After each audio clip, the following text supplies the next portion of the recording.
एक बार की घटना है। महात्मा बुद्ध के सबसे प्रिय और करीबी शिष्य आनंद एक बार कहीं जा रहे थे। तभी रास्ते में उन्होंने देखा कि एक व्यक्ति एक चट्टान के ऊपर बैठकर रो रहा है। यह देखकर आनंद वहीं रुक गए और उस व्यक्ति के पास जाकर उसके दुखी होने का कारण पूछा। वह व्यक्ति अपने आंसू पोंछते हुए बोला, मैं यहीं पास के ही गांव का रहने वाला एक बदनसीब व्यापारी हूं। मैं जो भी काम करता हूं वह खराब हो जाता है। नमस्कार दोस्तों, एंशिएंट बुक के एक और एपिसोड में आप सबका स्वागत है। दोस्तों, वीडियो में आगे बढ़ने से पहले वीडियो को लाइक करके एक प्यारा सा कमेंट कर दीजिए।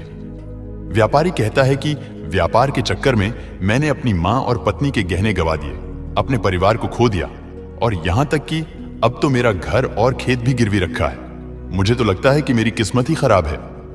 उस व्यक्ति की बात सुनकर आनंद बोले, तुमसे किसने कहा कि तुम्हारी किस्मत खराब है? जरा मैं भी तो जानूं कि तुम्हारी किस्मत में क्या खराबी है। व्यक्ति बोला, पहले मैं खेती करता था, लेकिन हर साल उसमें घाटा होता था। कभी सूखा हो जाता तो कभी ज्यादा बारिश से फसल खराब हो जाती थी। कभी आवारा पशु फसल को नुकसान पहुंचाते थे तो कभी तरह तरह की बीमारियां फसल को बर्बाद कर देती। खेती से मेरे परिवार का गुजारा ठीक से नहीं चल पा रहा था, जिससे परेशान होकर मैंने खेती करना बंद कर दिया और व्यापार करने का निश्चय किया। मैंने पत्नी के गहने बेचकर अपना व्यापार शुरू किया, लेकिन मेरा व्यापार नहीं चला। शुरू में तो मेरे परिवार वालों ने मेरी आर्थिक मदद की, मेरा साथ दिया, लेकिन जैसे जैसे मुझे नुकसान होने लगा, मेरे परिवार वालों ने भी मेरा साथ छोड़ दिया और मुझसे दूर हो गए। अब तो वह मुझे देखकर अपनी नजरें फेर लेते हैं और मुझे ही अपने परिवार की गरीबी और दुर्दशा का जिम्मेदार ठहराते हैं। अब तो मुझे अपना जीवन ही व्यर्थ लगने लगा है। अक्सर मेरे मन में ख्याल आता है कि अपना जीवन ही खत्म कर लूं, और मैं आज यहां आत्महत्या करने ही आया था, लेकिन हिम्मत नहीं जुटा पाया। इसीलिए इस पत्थर पर बैठकर रो रहा था। दूसरी तरफ मेरा एक मित्र है। हम दोनों ने एक ही साथ व्यापार शुरू किया था, लेकिन वह आगे निकल गया और मैं पीछे रह गया। मेरी इस असफलता की वजह से वह हर समय मुझे नीचा दिखाने का प्रयत्न करता रहता है और वह अक्सर मेरे घर आकर अपनी सफलता की बातें करता है। मेरे घर वालों को बताता है कि कैसे उसने इतनी मेहनत करके इतना अच्छा व्यापार बना लिया है, और वह अक्सर अपने फलते फूलते व्यापार के किस्से मुझे, मेरी पत्नी और मेरे माँ बाप को सुनाता रहता है, जिसे सुनकर मेरे घर वाले उसकी तो प्रशंसा करते हैं, लेकिन मेरी बुराई करते हैं, मुझे नकारा और कम दिमाग का कहते हैं। मेरी पत्नी और माँ मुझे बात बात पर ताने मारती है, जिससे मुझे बहुत दुख पहुंचता है और कई बार खुद की नाकामयाब पर क्रोध भी आता है, लेकिन मुझे समझ नहीं आ रहा कि मैं क्या करूं। यह सुन भिक्षु आनंद ने पूछा, तुम्हें किस बात का दुख होता है, अपने असफल होने का या फिर मित्र के सफल होने का?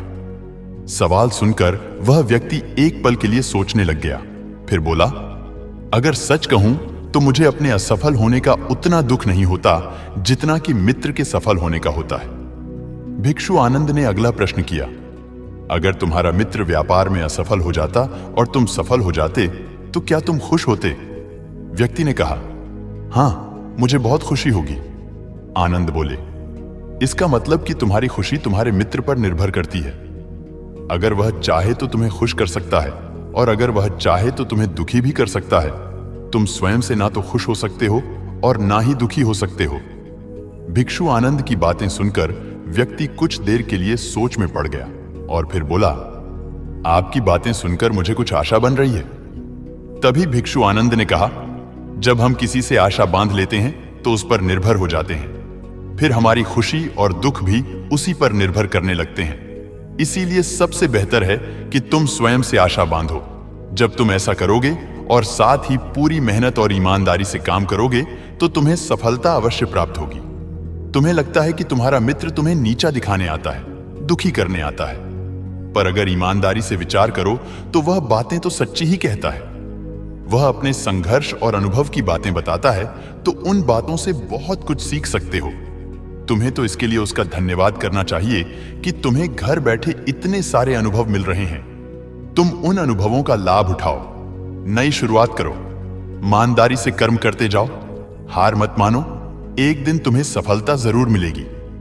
आज तुम जिसे अपना बुरा वक्त या बुरी किस्मत कह रहे हो, एक दिन यह बदल जाएगी और इसी के साथ तुम्हारे सोच और विचार भी बदल जाएंगे। और देखना, जब तुम्हारा अच्छा समय शुरू हो जाएगा, तब तुम्हारा मित्र भी तुम्हें अपनी सफलताओं की कहानियां नहीं सुनाएगा, तब वह तुम्हें अपनी असफलताओं और परेशानियों की बातें सुनाएगा, ताकि तुम उसकी बातें सुनकर भ्रमित हो जाओ, तुम्हारा आत्मविश्वास डगमगा जाए और तुम गलत निर्णय ले सको। लेकिन उस समय भी तुम्हें अपनी बुद्धि का प्रयोग करना होगा, स्वयं पर विश्वास रखना होगा। जिस प्रकार तुम्हारा मित्र आज तुम्हें दुखी करने आता है, वैसे ही वह उस समय भी तुम्हें दुखी करने आएगा, क्योंकि जिस तरह उसे दुखी देखकर तुम्हें मजा आता है, ठीक उसी तरह उसे भी तुम्हें दुखी देखने में उतना ही मजा आता है। व्यक्ति ने कहा, आपने सही कहा मुनिवर, लेकिन मेरा सबसे प्रमुख दुख यह है कि मेरे परिवार के लोग भी इसमें शामिल हैं। वास्तव में मैं तो अपने परिवार के लिए अच्छा करना चाहता था, उन्हें खुश रखना चाहता था, लेकिन वह भी मेरी बातों और भावनाओं को नहीं समझ रहे हैं, मुझे ही गलत कहते हैं। और पिछले कुछ समय से तो वह मेरे साथ भी नहीं है। भिक्षु आनंद ने उस व्यक्ति को समझाते हुए कहा, हम हमेशा चाहते हैं कि हम जो कुछ भी करें, लोग उसके लिए हमारी प्रशंसा करें, लेकिन आमतौर पर ऐसा नहीं होता। लोग हमारे प्रयासों की तारीफ नहीं करते, जिससे हम दुखी हो जाते हैं। हमें लगने लगता है कि हमारे मित्र, रिश्तेदार, घर वाले सब स्वार्थी है। लेकिन अगर तुम किसी को अपना परिवार मानते हो और उसके लिए कुछ करना चाहते हो, तो फिर तुम ऐसा क्यों सोचते हो कि तुम दूसरों के लिए कुछ कर रहे हो? वास्तव में तुम अपनी खुशी के लिए कुछ कर रहे हो, क्योंकि उन्हें खुश देखकर तुम्हें खुशी होती है। अगर ऐसा करते समय यह मानकर चलते हो कि तुम दूसरों के लिए कुछ कर रहे हो, तो तुम दुखी रहोगे।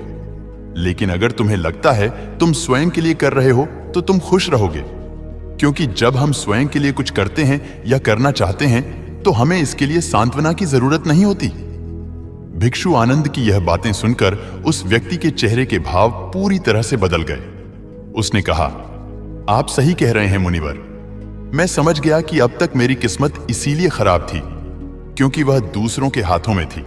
लेकिन अब से मैं अपनी किस्मत को अपने हाथों में रखूंगा, फिर से प्रयत्न करूंगा, पूरी लगन और ईमानदारी से काम करूंगा, और जब तक सफलता नहीं मिल जाती, चैन से नहीं बैठूंगा। उस व्यक्ति की बात सुनकर भिक्षु आनंद मुस्कुराए और उसे एक छोटी सी डिबिया देते हुए कहा, इस डिबिया को हमेशा अपने साथ रखना। इसमें एक ऐसा मंत्र है जो तुम्हें किसी भी दुख से भी बाहर निकाल लेगा। लेकिन इस डिबिया को तभी खोलना जब तुम्हारे सारे रास्ते बंद हो जाए, कोई उम्मीद नजर ना आए और तुम्हें लगने लगे कि सब व्यर्थ है, यह दुनिया व्यर्थ है और यहां रहना भी व्यर्थ है। व्यक्ति ने भिक्षु आनंद का धन्यवाद किया और उस डिबिया को लेकर अपने घर वापस आ गया। उसने नए उत्साह के साथ दोबारा अपने व्यापार की शुरुआत की और इस बार उसका व्यापार चल निकला। अपनी मेहनत और लगन के बल पर बस कुछ ही सालों में वह एक महान व्यापारी बन गया। उसके परिवार वाले भी उसके साथ आ गए और उसका जीवन बहुत ही सुख, शांति और समृद्धि के साथ बीतने लगा।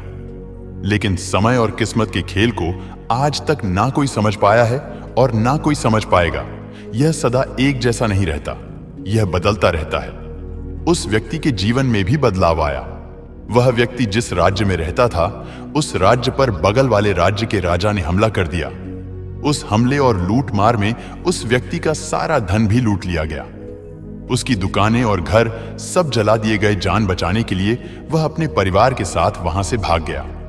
व्यक्ति अपने परिवार के साथ कई दिनों तक इधर उधर भटकता रहा। वह दाने दाने को मोहताज हो गया।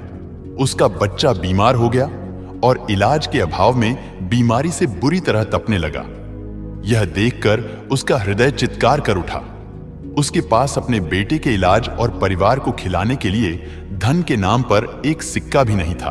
वो बुरी तरह से टूट गया। ऐसे में उसे एक बार फिर से निराशा ने घेर लिया। उसे लगने लगा कि उसका जीवन व्यर्थ है, सारी दुनिया व्यर्थ है। लेकिन तभी अचानक उसे भिक्षु आनंद द्वारा दी गई डिबिया की याद आई। उसने बहुत ही उत्सुकता के साथ उसे खोला। उस डिबिया के अंदर एक पर्ची रखी हुई थी। उस पर्ची पर कुछ लिखा हुआ था।